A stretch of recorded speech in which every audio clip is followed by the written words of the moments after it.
सबसे ज्यादा अगर कोई गरीब है तो आदिवासियों के बाद अल्पसंख्यक समाज में मुसलमान और हमारे दलित भाई है। ये किसी माई का लाल से आपको डरने की अब जरूरत नहीं है। मेरा भी मकसद है कि मोदी कभी ना दोबारा भारत का वजीर आजम बने।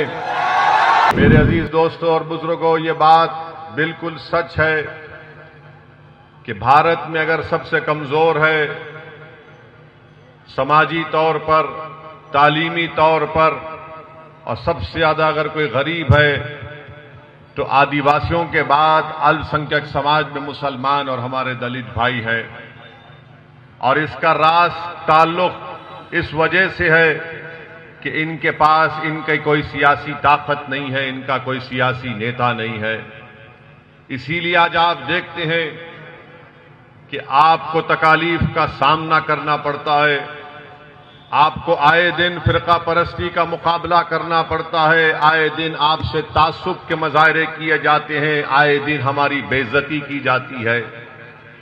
मेरे अजीज दोस्तों और बुजुर्गों, मसाइल की एक लंबी फेहरिस्त है, मगर यह बात भी सच है कि जब से 2014 से हमारे वतन अजीज के वजीर आजम नरेंद्र मोदी बने हैं, इन तमाम चीजों में बहुत तेजी से फिरका परस्ती में इजाफा हुआ, नफरत में इजाफा हुआ, तासुब में इजाफा हुआ।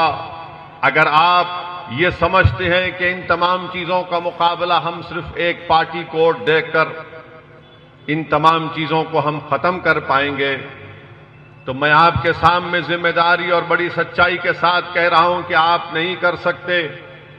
अगर आप इस मुल्क से फिरका परस्ती को खत्म करना चाहते हैं, अगर आप राजस्थान से नफरत का खात्मा करना चाहते हैं, तो मेरे अजीज दोस्तों और बुजुर्गों, आपको एक सियासी ताकत बनना पड़ेगा। गए वो दिन जब आप डर कर किसी को वोट डालते थे, मगर आज असदुद्दीन ओवैसी आपके दरमियान में आकर यह कह रहा है कि उम्मीद की बुनियाद पर वोट डालो। मैं आपसे अपील करने आया हूं कि आप उम्मीद की बुनियाद पर जमील खां को कामयाब करिए। डर की बुनियाद पर किसी को वोट मत दीजिए। किसी माई का लाल से आपको डरने की अब जरूरत नहीं है। मन में जो आपके बात है उसको आप सामने लेकर आए।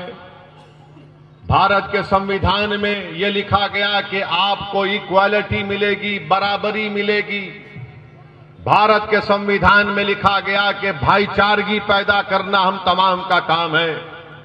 तो मैं आपको बताने आ रहा हूं कि अगर आप आजादी चाहते हैं नफरत से, अगर आप हिस्सेदारी चाहते हैं, बराबरी चाहते हैं, अगर आप डिस्क्रिमिनेशन का खात्मा चाहते हैं, अगर आप भाईचारगी को मजबूत करना चाहते हैं, तो 25 तारीख के दिन आपको मजलिस इत्तेहादुल मुस्लिमीन के हक में पतंग के निशान पर बटन दबाकर इन तमाम चीजों को हासिल करने की लड़ाई का आगाज करना पड़ेगा। अगर आप ये समझेंगे कि नहीं, मैं मोदी को हराना मेरा मकसद है, तो मेरा भी मकसद है कि मोदी कभी ना दोबारा भारत का वजीर आजम बने।